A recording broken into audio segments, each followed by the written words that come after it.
Γεια σας, γεια σας. Πάμε σήμερα να φτιάξουμε μια νέα συνταγή. Σήμερα θα κάνουμε χοιρινό με πετσούλα στη φριτέζα αέρος, όμως μπορεί να γίνει και στο φούρνο κανονικά. Όσοι δεν έχουν φριτέζα αέρος θα ψήσουν λίγο παραπάνω και όλα καλά. Έτσι, όλες οι συνταγές που γίνονται στη φριτέζα αέρος γίνονται και στο φούρνο μας. Στην ουσία η φριτέζα αέρος είναι λίγο πιο οικονομική. Αυτή είναι η διαφορά. Όχι ότι αλλάζουν τα υλικά ή ο τρόπος ψησίματος. Οι ίδιοι είναι οι τρόποι, απλά στο ένα θέλει 2 ώρες, στο άλλο θέλει 1. Λοιπόν, μην ξεχνάτε να κάνετε κοινοποίησεις στα βίντεο μας, να κάνετε γραφούλα στο κανάλι μας. Οτιδήποτε θέλετε μπορείτε να δείτε στην ομάδα μας, μαγειρικές απολαύσεις στο Facebook. Και τώρα πάμε να σας δείξω τη συνταγή. Λοιπόν, όπως σας είπα, έχω πάρει ένα κομμάτι πανσέτα. Έτσι, είναι η χοιρινή κοιλιά που λέμε στο χοιρινό.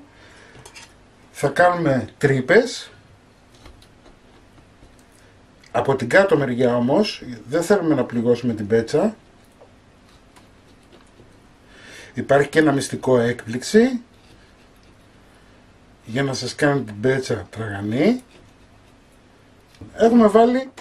Έχουμε κάνει τρύπες. Εντάξει. Παίρνουμε σκόρδο,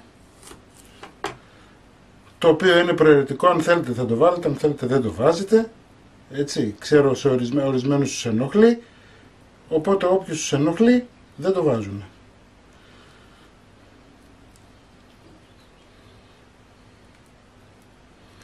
Σε όλες τις τρύπες που ανοίξαμε βάζουμε σκορδάκι. Λοιπόν, βάλαμε το σκόρδο, το βάλουμε. Πάμε. Αλάτι. Περίπου 1 κουταλιά της σούπας. Θυμάρι.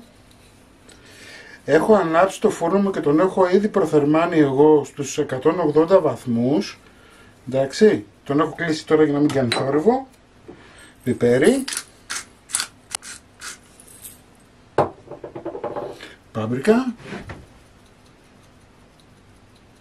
Του δίνει ωραίο χρώμα και γεύση. Θα του κάνετε ένα ωραίο μασαζάκι και να μπορέσουμε να το γυρίσουμε λίγο ανάποδα. Λοιπόν, θα το γυρίσουμε ανάποδα τώρα. Θα του βάλουμε αλάτι. Να ξέρετε ότι το αλάτι βοηθάει την πέτσα να μείνει τραγανή. Έτσι, οπότε βάζουμε αλατάκι. Το κομμάτι αυτό είναι γύρω στα 1700 γραμμάρια.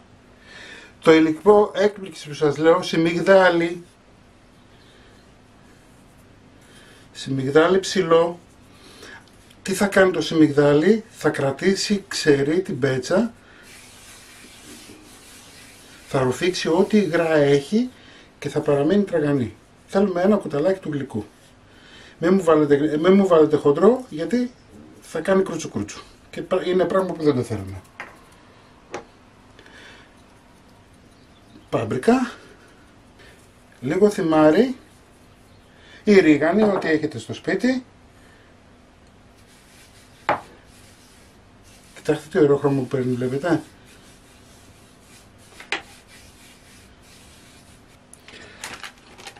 Λοιπόν, θα πάρουμε τη σχάρα μας, θα βάλω μια λαδόκολλα. Ακριβώς το ίδιο μπορείτε να κάνετε και με το κουτί.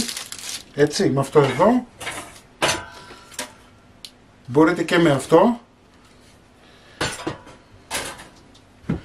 Θα πάρετε το κομμάτι το χοιρινό σας και θα το γυρίσετε ανάποδα.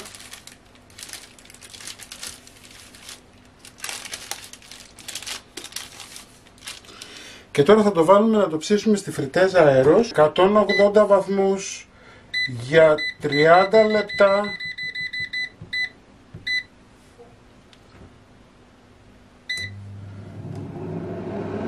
Εννοείται ότι ο χρόνος ψησίματος δεν θα είναι 30 λεπτά, θα είναι παραπάνω, απλά ξεκινάμε με 30 λεπτά.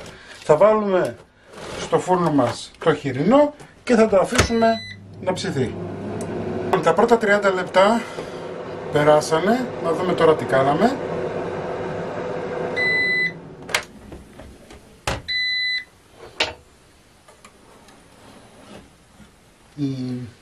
Φανταστικό έχει γίνει. Εννοείται ότι θα συνεχίσουμε το ψήσιμο, έτσι. Δεν έχουμε τελειώσει. Απλά βλέπετε πως το έχει ξεράνει, είναι πάρα πολύ ωραίο. Λοιπόν, αυτό που έχουμε να κάνουμε τώρα είναι να το γυρίσουμε.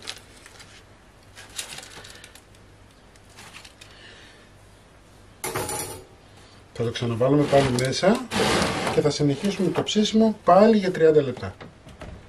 Με 1-2 λεπτά ακόμα για να πιάσουμε το δεύτερο 30 λεπτό, δηλαδή συνολικά έχουμε φτάσει στη 1 ώρα. Σίγουρα θα χρειαστούμε και λίγο ακόμα για να γίνει τραγανή η πετσούλα μας.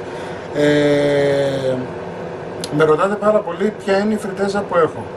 Όπως βλέπετε εδώ έχω καλύψει τη μάρκα, γιατί απλά δεν θέλω να κάνω διαφήμιση στη φριτέζα αέρος. Δεν με ενδιαφέρει το να κάνω διαφήμιση σε μια φριτέζα, με ενδιαφέρει όμως να δείτε συνταγές στην φριτέζα αέρος.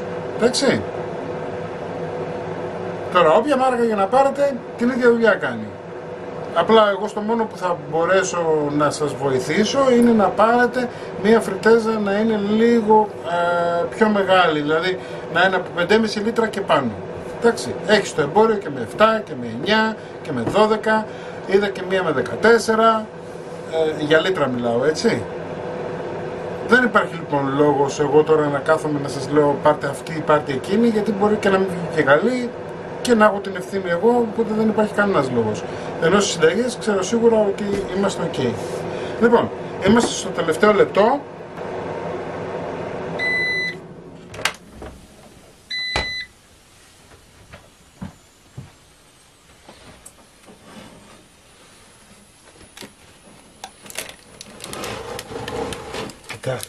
Κοιτάξτε τι ωραίο έχει γίνει,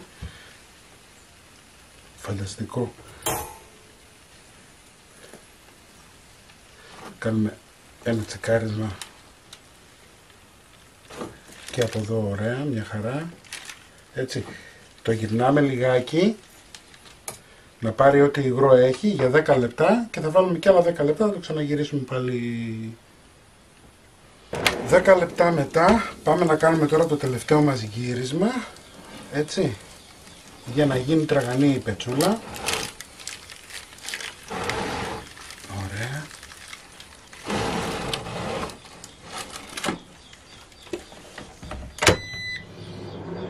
Και συνεχίζουμε το ψήσιμο για άλλα 10 λεπτά.